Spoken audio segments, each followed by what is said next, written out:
Welcome to YLC, the Young Leaders Committee that promotes and grows youth leadership that ensures the future leaders lead from today by educating and inspiring them to soar higher and higher.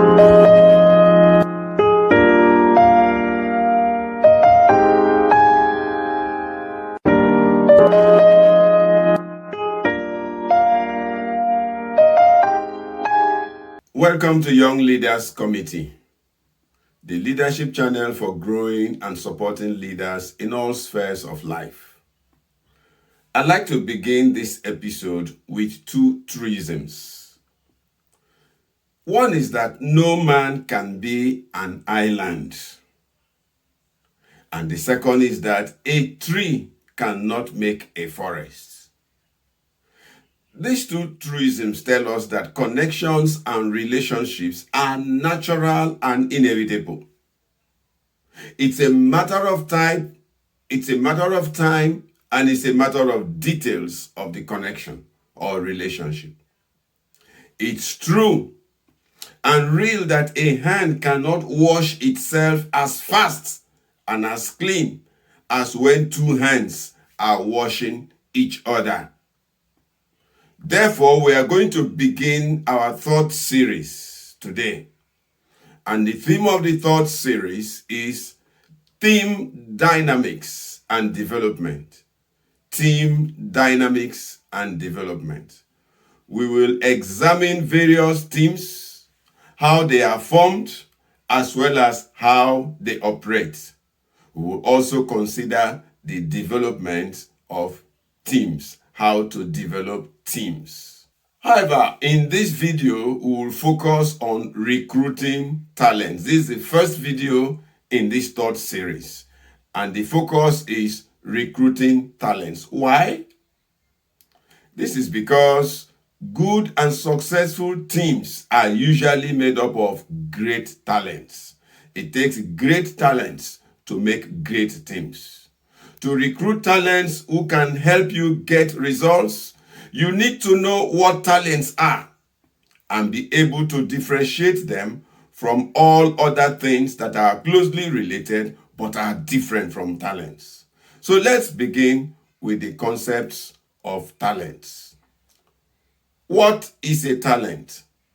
A talent in the context of human abilities refers to a natural aptitude. It's an innate capacity for excellent performance in a particular area in life, or a combination of innate abilities which could be developed into an expertise through effort, learning, and experience. Talents are the natural, undeveloped capabilities underneath that are waiting to be identified and developed. They often indicate an ability to do something well, sometimes even effortlessly, and may be considered innate or genetically predisposed. Talents implies a higher than average capacity for achievement in a specific area. This can manifest in rapid learning, exceptional performance, or the ability to consistently exceed expectations. There are different ways and bases for classifying talents. We admit that fact, but we want to present ours to you. Talents can be classified as follows. With respect to character, that is talking about life skills, defensive and even sometimes offensive attitudes, because sometimes we need aggressive attributes. Ability to easily adapt to situations, creativity, and the others. The second category I'd like to put two together, economic and management. You see somebody who is gifted in sales, organizing, managing, artistic talents, leadership qualities, problem-solving skills, and ability to collaborate effectively. That could be talent waiting to be explored. The third category is socializing. Someone can relate readily, making friends fast, keeping friends, collaborating effectively and profitably. And number 4, sports. This may be in a specific area of sport, maybe in athletics or something. And the next category is hobby and leisure, with someone having great passion for something and doing it well and seamlessly. We also have talents for daily living, being able to manage resources, manage time, being adaptable, and so on. There can also be talents for religious affairs and activity and involvement. Next is talent for academics. I would have loved to tell us the story of a carpenter who got married to a barrister and how that changed his life. He had that innate ability, but he didn't have the opportunity, he didn't have the finance, and this lady got him to a very high level in academics. At the level of talents, many natural abilities or aptitudes may be quite obvious or noticeable. Now, we want to compare talents and skills. They are very closely related. Talents and skills are often used interchangeably, sometimes correctly, at other times wrongly. Talent is often seen as the innate or natural ability, while skill is acquired through learning and practice. Talent can be a precursor to developing skills, but skills can also be developed independent of talents. For example, a talented singer might have a natural ability to carry a tune, while a skilled singer would have developed their vocal technique through training. In the context of work in workspace, talent often refers to employees or potential hires who possess the skills and potential to make a significant contribution to an organization. In a sense, they may be compared with crude mineral oil and a refined equivalent, which could be called skills. We have the crude mineral, which needs to be refined and is refined into petroleum products. Talent is a multifaceted concept that encompasses both natural aptitude and the capacity for development. And that makes it a valuable asset both in personal pursuits and professional endeavors. Then now let's look at our topic proper, recruiting talents. Now we know what talents are. What does recruiting talents mean? Remember, this is our focus in this video. Recruiting talents means getting people into your organization who have the right abilities for the job in your organization. It is getting a square peg in a square hole. It's proactively identifying and attracting individuals with the skills, experience, and cultural fit needed to meet an organization's current and future needs. It's more than just filling open positions. It's about building a strong workforce that contributes significantly to the company's strategic goals. There are some significant facts we want you to know about talents and recruiting talents. 1. Talents may be undeveloped and yet to be developed. Leaders have to determine what they do. Talents may be developed, talents may not be developed. It is the leader's responsibility to decide what to do, to either pick up this individual and develop the underdeveloped talents, or to continue the search for already developed talents. We can put leaders in two groups. There are leaders who don't want to spend to develop. They feel maybe if they develop, that person may move on. But there are others who take the pains to develop talents. Now, point number 2. There are identified and unidentified talents. A leader's skill will help him or her to identify the needed talents. Number 3, leaders must make concerted efforts to recognize their own talents and develop them. Point number 4, there may be limits to talent development. Leaders must recognize any such limits and then find out what to do. Number 5, leaders have the responsibility to identify who can do better between two individuals. One, an individual who has developed his or her talents, and then an individual whose talents have not been developed. Number 6, leaders have the liberty to help individuals to develop their talents. It's left with you. We have said it a second time or a third time. It's now at the discretion of you, the leader, to determine what you have. There are some individuals you will pick and develop their talents, and they will feel obligated to you and may remain longer with you. So you think about it, which one you think will work for you. Let's go on to look at strategies for recruiting talents. Sourcing for talents requires strategy. Strategies are carefully designed plans or ways of handling responsibilities in order to get good success. Strategies matter a lot. Don't just jump at any or the very first idea that comes to your mind. No.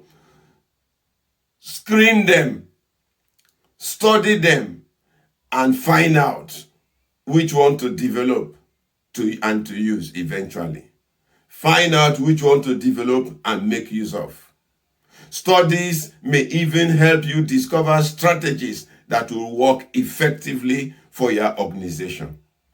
Talent acquisition strategies are the comprehensive plans designed to identify, attract, recruit, and retain top talents that align with an organization's long-term goals and values. Some of such key strategies include developing a strong employer brand, that is, creating a compelling and authentic perception of your organization in order to attract qualified candidates. Next, prioritizing candidate experience. This demands that you ensure a positive and engaging experience for all applicants throughout the recruitment process.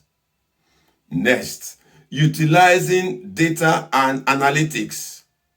Use data to measure success, to identify trends, improve your hiring process, and to reduce your costs on recruiting. The next point is that you leverage technology by employing recruitment technologies to streamline processes and enhance efficiency. Sometimes it may be necessary for you to engage professional recruiters. Next point, building talent pipelines and sourcing. Proactively build pools of potential candidates and employ diverse sourcing channels to reach skilled individuals. We're going to mention a few of them later in this video. Offering competitive compensation and benefits before, during, or after the screening process is very important and useful. Strategic workforce planning. Assess current and future talent needs based on business objectives to proactively plan for workforce requirements. And the next is onboarding and integration. Effectively integrate new hires into the organization to promote engagement and retention. And finally, referral programs. Implementing programs that encourage current employees to refer qualified candidates. These are some strategies for recruiting talents. Let's go on to look at sourcing for top talents. There could be 3 levels of approaching the recruitment of talents. One is before, next during, and the last after the recruitment. Let's look at them. 1. Get your organization in order and get your organization up to speed with current realities. Project into the future as far as you can see and bring your organization up to speed so that you recruit people who will remain relevant and remain long in your organization. 2. Prepare for each recruiting exercise. Don't presume. Get an interview scheme. Develop a practical means of assessing attitudes.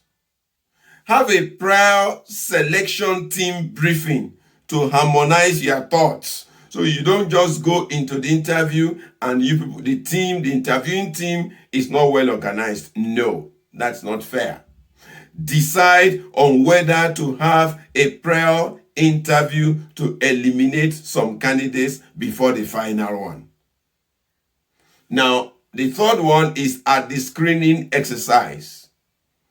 Take note that physical observation could reveal certain traits or talents which may not have been noticed, even by the applicant.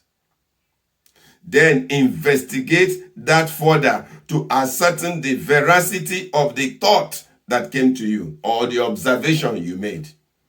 Where necessary and possible, give practical assignments that have the potentials of revealing talents.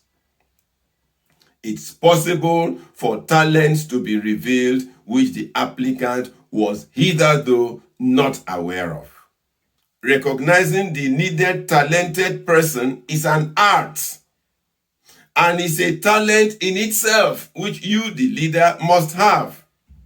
Learning and practice can enhance a leader's ability to identify the right talent, and you need to work at that. Give all you can to get the best from the screening exercise. The last point we are going to look at is the source of getting your top talents. Source of top talents. Know where to search for the needed talents. This is important, and it's a leadership responsibility. You need to know where to go to source for your talents. Knowing where to get the talents you need is important, and it may reduce both the cost and frustration that may be involved. It will ensure you get top brand talents with credible character. You should know that it's one thing to get a top level talent. It's quite another to have a credible employee or team player. This is because talent has to do with performance and ability. Disposition of the talented individual is quite a different thing and is very crucial. It's better for you to spend a long time to recruit a talented, well-behaved, and industrious team member than to hire people and struggle soon after to want to fire them. Practically speaking, here are a few places to scout for talents. But know that the exact place you finally go searching will depend on the type and quality of the talent you desire to have. 1. Go online. But we need to add quickly that here you may come across people who are self-centered, people who are always wanting to move, seeking their own good principally. Next, hiring assistants and companies. I mentioned this in passing. These are professionals who guard their brand name. They may know the tricks and strategies better, and they work to do a thorough job. Next, institutions of higher learning. You can go to institutions of higher learning, place your advert, or meet those in the admin who may help you to source for fresh candidates you can develop over time. Next, professional bodies. Professional bodies for the members or for top level recommendations from the members of the professional body. And the next is that you look inward and possibly train and upgrade an existing staff or an existing member to fill this higher position. And the next point is that you engage members in your organization or former staff if they have a good repute and they have a good relationship with your organization. Finally, on this list, newspapers may work or similar avenues also. Thank you so much for your time with us. Did you pick anything new? Do you disagree with any thoughts expressed? Is there something you would like us to know? Please send to the comment section or via our email address displayed on the screen. Our international forum has commenced. We held another quiz last month. The prizes are handsome and worth the effort. Decide to be a part of the next. But take note, our quizzes come in February, May, August, and November. Thank you again for your time. See you at the next episode.